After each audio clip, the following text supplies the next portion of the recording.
Ndi nitekana umunezero nsubire ngusuhuze nkuhakaze nshuti mukunzi wacu wobandanya kubana natwe ngaha kuri no mbonesha kure imwe rudende igushikiriza amakuru ibiganiro kumwe n'inkuru bigezweho biba biriko bivugwa irya nino mu bisata bitandukanye nk'igisata ca politike igisata c'umutekano igisata c'agateka kazina muntu igisata c'inkino igisata c'uburimyi n'ubworozi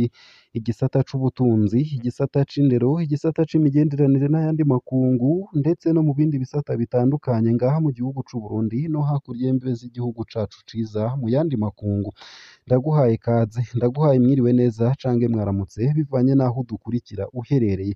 ico utegerezwa gusa ni ugufyonda sabone cange subscribe nawe utarafyondako hama ukabandanya ushikirwa n'amakuru ibiganiro ndetse n'inkuru tubandanya gushikiriza ano makuru rero harabafatiye ku ngingo nkuru zikurikira Uburundi bushobora gushika kuri ya mbona kazoza yo mu mwaka w'ibihumbi 2040 ushira umwaka w'ibihumbi 2060 imbere y'ico kiringo umuvugizi w'umukuru w'igihugu c'u Burundi Gatoni Rosine Guirene yizeza abarundi ko igihugu c'u Burundi gishobora gushika kuri ya mbona kazoza yo mu mwaka w'ibihumbi 2040 ushira umwaka w'ibihumbi 2060 imbere y'ikiringo bihaye iba bivuga hafatiye ku gisata c'uburimyi aho umwimbu w'ibigori baronse uyu mwaka ingene ari umusesekara aho kubwiwe avuga ko bibandanije uku umwimbu ukabandanya wiyongera bazotera intambwe yo gushorera umwimbu uvuye mu Burundi hanze y'igihugu ibi yabivugiye mu kiganiro c'abavugizi b'inzego z'igihugu caremeshejwe mu ntara ya Karusi kuwa 29 ntwarane 2024 n'umunsi w'ejo wo kuwa gatanu nayo mu yandi makuru kandi ndi bugushikirize ino nkuru ivuga ko leta y'u Burundi iriko irasabwa iyubahirizwa ry'amategeko y'igihugu amasezerano ya Arusha hamwe n'ibwirizwa shingiro Pan African Opposition Leaders Solidarity Network niyo iriko irabisaba urunani rw'abarongoye imigambwe itavuga rumwe n'ubutegetsi ku mugabane wa Afurika bariyamiriza agatotezo kari gukorerwa umushinga amateka gatorwasa aho umushikiranganje Martin Teretse hajejwe intwaro yo hagati mu gihugu hiterambere rusange n'umutekano yamwagirije gukorana n'imirwi y'iterabwoba ubu naho hakaba ariko yagirizwa na Martin Teretse nyene kurungika abantu batazwi kugira bamenye neza aho aba n'imodoka akunda kugenderamwo ibi biri mu itangazo Pan African Opposition Leaders Solidarity Network basohoye kubimenyesha amakuru basaba leta y'u Burundi kubahiriza amategeko y'igihugu amasezerano ya Arusha hamwe n'ibwirizwa shingiro byinshi kuri iyo nkuru navyo nyene ni mukanyi mu buryo bw'idonido ntuje kure nayo kandi ndi bugushikirize ino nkuru ivuga kwihungurwa ku nguvu ry'abarundi bahungiye induta ndetse na Nyarugusu mu makamba haye indaro izo mpunzi nyene mu gihugu ca Tanzania Buramatari w'intara ya Kigoma Tobia Andengenye amenyesha impunzi z'abarundi bahungiye mu nkambi ya Nduta na Nyarugusu ni ukuvuga nyene mu gihugu ca Tanzania kw'ikiringo ca 31 Kigarama 2024 ari ntabanduka ngo impunzi zose zibe zasubijwe mu Burundi bitagenze uko leta izofata izindi ngingo zikaze aho kubwiwe havuga ko amahoro ari umusesekara mu Burundi ko bategerezwa gusubirayo ni nyuma y'urugendo rwakozwe kuri ubu wa kabiri igenekerezo rya 26 ntwarane 2024 n'intumwa zigizwe n'abajejwe intwaro mu ntara ya Kigoma nyene mu gihugu ca Tanzania baherekejwe n'abakozi ba HCR mu nkambi y'impunzi z'abarundi ya Nduta ndetse na Nyarugusu esayo gusa ayo hamwe n'ayandi ni mukanye mu buryo buramvuye ntuje kure ico utegerezwa gusa ni ukubandanya kumwe natwe uramanuka munsi y'ino video hamufyo n'imbere y'ijambo Isange TV haraba handitse ijambo sabone cange subscribe bivanye na YouTube ukoresha urafyonda ko hamu udushikirije intererano yawe yo kuja turakuronsa amakuru inkuru kumwe n'ibiganiro tubandanya gushikiriza ano makuru ku buryo burambuye nonyemerere nyatangurire kuri no nkuru ivuga ko Burundi bushobora gushika kuri ya mbona kazoza yo mu mwaka wa 2040 ishira umwaka wa 2060 imbere y'ico kiringo umuvugizi w'umukuru w'igihugu c'u Burundi Gatoni Rosine Guirene yizeza abarundi ko igihugu c'u Burundi gishobora gushika kuri ya mbona kazoza yo mu mwaka wa 2040 gushira umwaka wa 2060 imbere y'ikiringo bihaye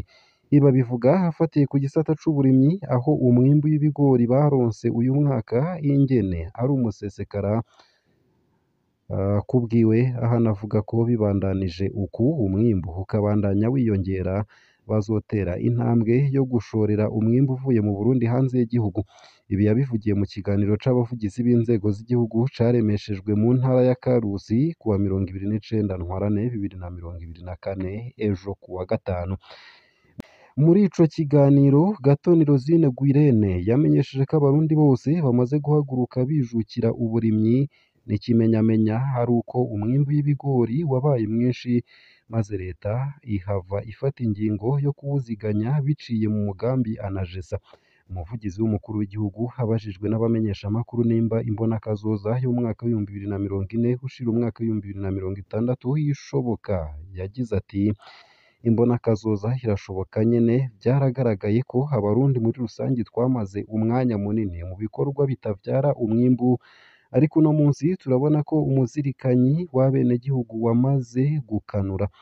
Ubu abenegihugu bariko barakwirikira akamo ka nyen'icubahiro umukuru w'igihugu c'u Burundi ko gushira inguvu na cane cane mu bisata birwiza umwimbu, igisata c'uburimyi, ubutare ndetse n'ibindi. Icizere dufise uno munsi nuko umwimbu bitanguye kugaragara ko hari umusesekara, ari naco gituma uno munsi dufatiye akarorero ku mwimbu w'ibigori leta yafashe ingingo yo kwakira uwo mwimbu kugira ubikwe neza. Nitwabandanya uku umwimbu wiyongera tuzoca dutera intambwe y'uko umwimbu uvuye mu Burundi nawo nyene tuwushorera hanze. Rero ivyizigiro birahari ko tuzoshikira iyo mbonakazoza imbere y'ikiringo twihaye. Naho umuvugizi w'umukuru w'igihugu yizeza abarundi, biraboneka ko imbonakazoza mu mwaka w'ibihumbi 2040 ushira umwaka w'ibihumbi 2060 kuyigerako bikigoye. Uburundi buracahanzwe n'abategetsi bari no mu nzego nkuru bakinyonora amatungo ya leta nk'uko vyagiye biragaragara, mbere na nyen'icubahiro umukuru w'igihugu hakaba adasiba kubivuga. Ibibazo vy'amafaranga y'agaciro biracari ikibazo. Imiyagankuba, iduzwa ry'ibiciro mu masoko, igitoro, isukari, amazi n'ibindi. Nayo kandi leta y'u Burundi isabwa iyubahirizwa ry'amategeko y'igihugu, amasezerano ya Arusha hamwe n'ibwirizwa shingiro. Ivyo nibishikirizwa na Pan African Opposition Leaders Solidarity Network, urunani rw'abarongoye imigambwe itavuga rumwe n'ubutegetsi ku mugabane wa Afurika bariyamiriza agatotezo kari gukorerwa umushingamateka Agathon Rwasa, aho umushikiranganji Martin Niteretse hajejwe intwaro yo hagati mu gihugu, iterambere rusangi n'umutekano yamwagirije gukorana n'imirwi y'iterabwoba. Ubu naho hakaba ariko yagirizwa na Martin Niteretse nyene kurungika abantu batazwi kugira ngo bamenye neza aho aba n'imodoka akunda kugenderamwo. Ibi biri mu itangazo Pan African Opposition Leaders Solidarity Network basohoye ku bimenyeshamakuru basaba leta y'u Burundi kubahiriza amategeko y'igihugu, amasezerano ya Arusha hamwe n'ibwirizwa shingiro. Nk'uko biri muri iryo tangazo, leta y'u Burundi isabwa iyubahirizwa ry'amategeko y'igihugu, amasezerano ya Arusha hamwe n'ibwirizwa shingiro. Ibi bakabivuga bafatiye ku gatotezo Rwasa Agathon hakorerwa, aho aherutse kwagirizwa n'umushikiranganji Martin Niteretse hajejwe intwaro yo hagati mu gihugu, iterambere rusangi n'umutekano gukorana n'imirwi y'iterabwoba. Ubu naho hakaba ariko yagirizwa na Martin Niteretse nyene kurungika abantu batazwi kugira bamenye neza aho aba n'imodoka akunda kugenderamwo. Babona ko ivyo vyose biriko vyagirizwa umushingamateka Agathon Rwasa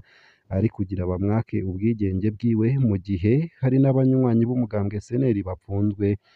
batarigera banaburanishwa, abandi nabo bakabandanya baterwa ubwoba bongera batotezwa. Abo barongoye urunani rw'imigambwe itavuga rumwe n'ubutegetsi ku mugabane wa Afurika basaba abahagarariye amasezerano y'amahoro na cane cane ibihugu vya Tanzania na Afurika y'Epfo ko bofasha vyihuta mu gusaba leta y'u Burundi kubahiriza amategeko agenga igihugu c'u Burundi n'amasezerano ya Arusha. Nayo mu bindi kandi ntunyemerere nkushikirize ino nkuru ivuga kwihungurwa ku nguvu ry'abarundi bahungiye Induta ndetse na Nyarugusu muri Tanzania. Buramatari w'intara ya Kigoma Tobia Andengenye amenyesha impunzi z'abarundi bahungiye mu nkambi ya Nduta na Nyarugusu mu gihugu ca Tanzania ko ikiringo ca 31 Kigarama 2024 hari ntabanduka ngo impunzi zose zibe zasubijwe mu Burundi. Bitagenze uko leta izofata izindi ngingo zikaze. Kubwiwe havuga ko amahoro hari umusesekara mu Burundi ko bategerezwa gusubirayo. Ni nyuma y'urugendo rwakozwe kuri uwa kabiri igenekerezo rya 26 Ntwarante 2024 n'intumwa zigizwe n'abajejwe intwaro mu ntara ya Kigoma mu gihugu ca Tanzania baherekejwe n'abakozi ba HCR mu nkambi y'impunzi z'abarundi ya Nduta ndetse na Nyarugusu. Tobia Andengenye yamenyesheje izo mpunzi ko basigaranye amezi 9 gusa ngo babe batahutse ku gushaka kwabo. Bitaruko naho imfashanyo yose bahora baronswa izoca ihagarikwa, kandi avuga ko leta ya Tanzania yamaze gufata ingingo ko ico kiringo ca 31 Kigarama hari ntabanduka. Tobia Andengenye yagize ati iki kiringo abazungu bacita poromosiyo ariko jewe ndacita ico guhimiriza. Rero tuzoshirwa tubonye ko impunzi zose zavuye mu Burundi zironka amakuru kandi zigafashwa gusubira mu gihugu mu mahoro n'umutekano. Iyo mvuze ku nkuru zo guhunguka nagire ndababwire kandi ndabemeza ko mu Burundi amahoro yagarutse. Rero nagire ndababwire yuko inyuma y'iki kiringo kizohera ku igenekerezo rya 31 Kigarama 2024 hazoca hakurikira ikindi kiringo. Mu gihe uto kwitabira kano kamo uzoca wamburwa ibijanye byose n'ubuhungiro. Amashirahamwe 21 yose akorera hano mu bijanye n'impunzi z'abarundi ntazoba agikora. Ndabasaba rero ko muri ico kiringo mwoba mwatashe imbere y'uko leta ifata izindi ngingo zikaze. Kuva mu mwaka w'ibihumbi 2015 hatanguye imyiyerekano yo kwiyamiriza ikiringo ca gatatu c'umuhisi Petero Nkurunziza. Abarundi batari bake benshi barahunze igihugu berekeza mu bihugu vyo mu karere nka Tanzania, mu Rwanda, Uganda na Congo, tutibagiye abahungiye ku migabane ya Buraya. Naho leta ya Tanzania ishaka guhungura impunzi ku nguvu, hamwe yobikora